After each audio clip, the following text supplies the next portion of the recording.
Hey, Sawate Skibli and Sawate Omnes. Welcome again to another episode of Latin in Layman's. I'm actually going to be doing some Latin for today, and we're going to do some simple sentence translation from Latin to English. And then we're going to understand it essentially as to why we don't really rely on word order. And if I just were to go ahead and tell you just right off the bat before we get into it, in Latin, we typically put the main verb at the end of the sentence. So, yeah, and don't mind me if I have a little wet spots. I was just doing some dishes, so I spilled a little water. And anyways, also though, I was asking my students, and what do you all think about these glasses? I like them. I typically wear them around my house a little bit more, but my students say it makes me look a little bit more intense. I don't know what you guys think, but yeah, I don't know. I oddly see really well in these ones too. So that's kind of like they're my nighttime glasses, and I do wear contacts occasionally, but I used to wear them a lot more, and now I kind of do it just more so when I'm biking. So, anyways, that's a little bit of a tidbit there. I don't know if you guys want to give me your honest opinions on that, but yeah, thanks again for coming on by. I really appreciate all the support. And to further kind of let you guys know, I'm starting to pivot, and I'm asking for anybody that is interested in Latin tutoring, private and or group. I actually am offering for people that want to do like a group. There's a discounted dealio, and I'm just trying to like again doing what we're doing here. Everybody's trying to make moves in this world. Y'all know the world's just getting more and more and more and more and more expensive. And I never really put stock in the whole like, oh yeah, like okay, boomer, this and this and this and this and this.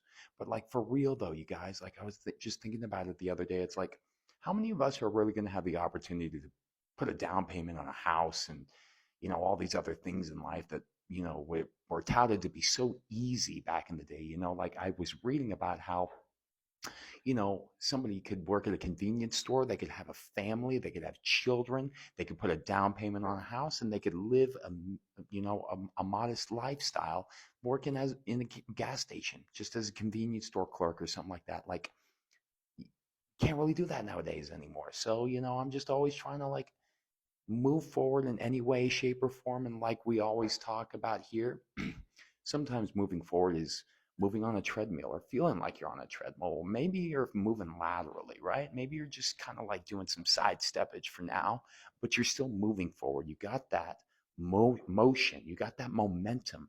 Just keep it going. And with that being said, let's get on into some translation and understanding Latin. And also with my tutoring, like always, I am pretty dynamic with such things. I've tutored up to calculus before. I'm math oriented, of which I'll kind of relay it back into conjugations and nouns, because at the end of the day, we're doing a bunch of battleship trying to figure out what first person singular O ending represents. For instance, in X marks the spot, it almost kind of looks like a multiplication chart, if you will, right? 2 times 2 equals 4. 12 times equals, well, I'm trying to triangulate my position here in my head, 144. If you didn't know, now you know. Now let's get into some of this, and let's go ahead and make sure that we're still filming real quickly. We are. So let's do this. Agricola capram portat. So Agricola, looking at this A ending, we're going to go ahead and, well, actually, I'm getting a little ahead of myself. What do we have below us here? We have noun land here separated by verb land here.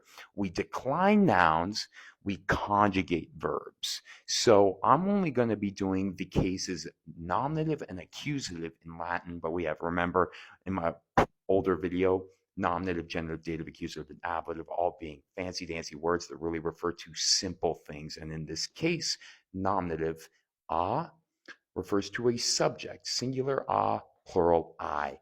Accusative refers to our direct object, singular, as, plural. So now, with that being said, verbs have first, second, third person, singular, and plural. OST mustis unt, O equals I, S equals you, T equals he, she, it, mus equals we, tis equals y'all, because y'all is just a contraction of you all, which is grammatically correct. So you can go ahead and use that if you want to, because it's true.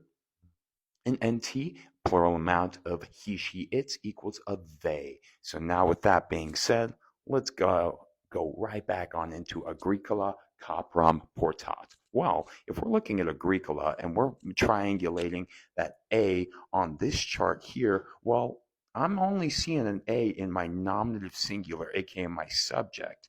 Well, the rule for my subject is typically it comes at the beginning of the sentence, the main character of the sentence. So we can go ahead and we can start off with Agricola is my first move. It means farmer. It's where we get agriculture from. Those that conducted agriculture were farmers back in the day. There are no articles in Latin, so we can Englishify it by putting a the or an a in there. And then we have the farmer. Now, from there, what are we going to do? Now, this is what I call a little bit of a bunny hop all the way from Agricola to Portat. Portat here, well, with that T ending, if we triangulate our position in our verb chart, we have third person singular. This is what we call a subject verb agreement. If I have a singular subject, I have to have that singular subject doing a singular verb, right? Don't make no sense for it to be a singular subject doing a plural verb. Nuh-uh. What does portat mean? Well, it means to carry. It's where we get portable, export, import, transport, support. All right. Well, the farmer, what is the farmer doing in this case? Well, let's just go ahead and bring it on down and say the farmer carries. And in this case, the farmer carries the capram. And looking at that am ending, we go to accusative singular, which refers to my direct object, aka what is coming after the verb. So we got the farmer carries the capram, capra being goat. This is where we get Capricorn. And I know that that sounds like a little bit of a silly sentence, but there we go. Hope you learned a little something new. Now we can do a little bit of some changing around. Why don't we turn this A into an AE? Now, if we do that, what do we got to do? If this is now a plural subject, I got to make portat a plural verb. So that means that that T turns into an NT, right? Because a plural amount of farmers equals a they in this case, where a singular farmer could be referring to a he, she, or an it if they were a non-binary individual back in the day. And then capram, now if I wanted to say capram was actually now a plural amount, then I would just change it to capras, and there you go. This is why we have endings. The endings in turn dictate how this noun or adjective, if we have an adjective, functions in this sentence, right?